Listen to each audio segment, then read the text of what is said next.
The position vector of a particle is a particle at a time is given by the direction of net force experienced by the particle is. So now this question comes from motion of connected bodies, pulley and equilibrium of forces. The first question based on this. So what we'll do is we'll try to understand the vector approach here. Since the given vector is displacement vector, so we have displacement vector r is equal to 10ti plus 15t square plus 7k. So the vector has three components, I, j, k. So the 3D vector. And we are going to differentiate the displacement vector with respect to time. And what do we get? What we get is velocity. So what is velocity? dr by dt, which is d by dt of r. What is r? 10ti plus 15t square plus 7k. And now we differentiate this. What is the derivative of 10t? It is 10 into dt by d by dt of t. Derivative of 15t square is 15 into d by dt of t square. Derivative of 7k is d by dt of 7. Okay. Now I, j, k remain unaltered. Mind you, this is vectors. Okay. Now what is d by dt of t? It is 1. D by dt of t square, it is 2t. So 2t into 15 is 30t. D by dt of 7 is 0. So in this displacement vector, there were I, j and k component. And what has happened to the k component here? The k component here has got converted to 0. So it doesn't exist no longer.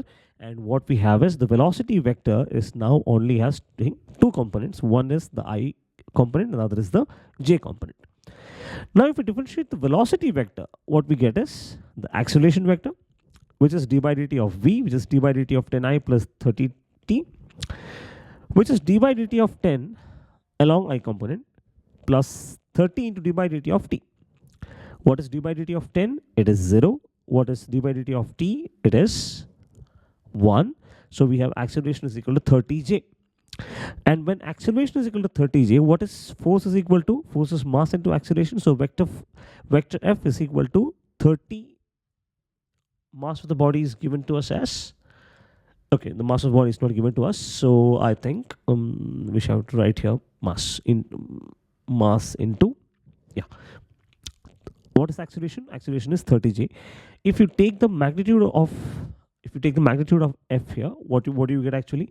What you get is mass into the magnitude of acceleration, which is mass into 30. And if you take the direction of f here, what is the direction you get? You get it as j cap, right? Which is positive j cap, right? And not negative j cap.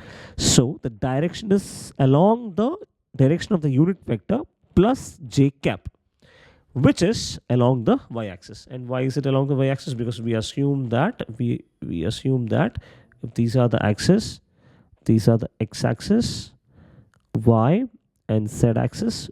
What is j cap? This unit vector over here, right? This unit vector over here is what we call as the j cap. So since force is acting along the j cap, we can say that the direction is along the positive y-axis. So the correct option is option A. And what would be the case if it is negative y cap? Then it would be like this, negative j cap. And of course the other way is go like this.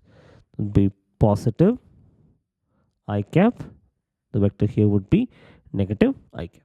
Okay, very straightforward, simple question, just based on the application of differentiation.